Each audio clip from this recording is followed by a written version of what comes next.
ಸ್ನೇಹಿತರೆ ನಮಸ್ತೆ. ನಾವು ಇವಾಗ ಚಿಕ್ಕಮಗಳೂರು ಜಿಲ್ಲೆಯ ಚಿಕ್ಕಮಾಗರವಳ್ಳಿಯಲ್ಲಿದ್ದೀವಿ. ಹೀಗೆ ಧರ್ಮಸ್ಥಳದ ಕ್ಷೇತ್ರದ ವತಿಯಿಂದ ವೀರೇಂದ್ರ ಹೆಗ್ಗಡೆ ಅವರ ಕಾಲಘಟ್ಟದಲ್ಲಿ ಎಲ್ಲೆಲ್ಲಿ ದೇವಸ್ಥಾನದ ಜೀರ್ಣೋದ್ಧಾರ ಆಗಿದೆ ಆ ಎಲ್ಲ ಭಾಗಗಳಿಗೆ ಬರ್ತಾ ಇರಬೇಕಾದ್ರೆ ಚಿಕ್ಕಮಾಗರವಳ್ಳಿಯಲ್ಲೂ ಕೂಡ ಇಲ್ಲಿ ಸುಗ್ಗಿ ನಡೆಯುವ ಜಾಗ ಏನು, ಇಲ್ಲಿ ಕೂಡ ಆ ಕ್ಷೇತ್ರದ ವತಿಯಿಂದ ಅನುದಾನದಲ್ಲಿ ಒಂದು ಕಾರ್ಯ ಆಗಿದೆ. ಅದನ್ನ ನೋಡೋಣ ಅಂತ ಬಂದು ಇಲ್ಲಿ ನಮಗೆ CD ಶಿವಕುಮಾರ್ ಅವರು ಇದ್ದಾರೆ. ನಮಸ್ಕಾರ. ನಮಸ್ತೆ.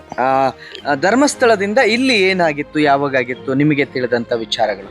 ಅದೇ ನಾವಾಗ ಕಾಲೇಜಿಗೆ ಹೋಗುವಂಥ ಸಮಯ ಸುಮಾರು ಒಂದು 2003-2004 ಸಂದರ್ಭದಲ್ಲಿ ನಾವೊಂದು ಶಿಥಿಲ ವ್ಯವಸ್ಥೆ ಅಂದರೆ ಒಂದು ಕಲ್ಲು ತುಂಡಾದ ಒಂದು ವ್ಯವಸ್ಥೆಯಲ್ಲಿ ಇತ್ತು. ಆನಂತರ ಈ ಕಲ್ಲು ಕೂಡ ಒಂದು ಓರೆ ಆಗಿತ್ತು. ಆ ಸಂದರ್ಭದಲ್ಲಿ ಗ್ರಾಮಸ್ಥರೆಲ್ಲ ಚರ್ಚೆ ಮಾಡಿ ನಂತರ ಧರ್ಮಸ್ಥಳಕ್ಕೆ ಭೇಟಿ ಕೊಟ್ಟಾಗ ನಮ್ಮ ಸಾಮಾನ್ಯ CT ರವೀಣ್ಣ ಅವರ ಸಮ್ಮುಖದಲ್ಲಿ ಹೋದಾಗ ಅವರು ಈ ಒಂದು ಕಲ್ಲನ್ನ ಒಂದು ಅಭಿವೃದ್ಧಿಪಡಿಸಲಿಕ್ಕೆ ಸಹಕಾರ ಮಾಡಿದ್ರು. ಆ ಸಂದರ್ಭದಲ್ಲಿ ಧರ್ಮಸ್ಥಳದ ಅನುದಾನದಲ್ಲಿ ಒಂದು ವ್ಯವಸ್ಥಿತವಾಗಿ ಕಲ್ಲೂರು ಮತ್ತೆ ಇಲ್ಲಿ ಪ್ರತಿ ವರ್ಷ ಜಾತ್ರೆ, ಪ್ರತಿ ವರ್ಷ ಈಗ ಯುಗಾದಿ ಆದ ನಂತರ ನಾವು ಒಂದು 12 ದಿನ ಕಟ್ಟಿಡ ಒಂದು ಸುಗ್ಗಿ ಹಬ್ಬ ಮಾಡ್ತೀವಿ, ಚೌತ ಮಾಡ್ತೀವಿ. ಹೇಗೆ ನಡೆಯುತ್ತೆ ಸುಗ್ಗಿ? ಇದು ಹೇಗೆ, ಯಾವ ತರ? ಒಟ್ಟು 12 ದಿನ ನಡೆಯುತ್ತೆ ಸುಗ್ಗಿ.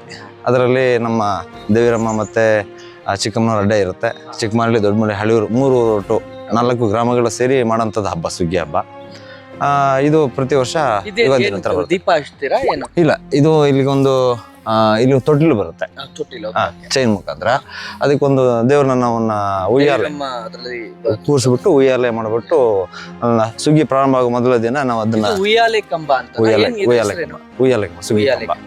ಸುಗ್ಗಿ ಕಂಬ, ಉಯ್ಯಾಲೆ ಕಂಬ. ಅದ್ರ ಹಿಂದೆ ನೀವು ಹೇಳಂಗೆ ಅದು ದೀಪ ಹಿಂದೆ ನಡೀತಕ್ಕಂಥದ್ದು. ದೀಪ ಆ ಕಾಲದಲ್ಲಿ ತುಂಬಾ ಹಿಂದೆ ಕಾಲದಲ್ಲಿ ಕರೆಂಟ್ ಇಲ್ಲದ ಸಂದರ್ಭದಲ್ಲಿ ಅಲ್ಲಿ ದೀಪ ಹಚ್ಚಿ ಮಾಡ್ತೀವಿ. ಮಲ್ಕಲ್ಲು ಎತ್ತೋ ಕಲ್ಗೆಲ್ಲ ಇತ್ತು ಅದು ಇದು ಅಲ್ಲೇ ಇದೆ ಅದು.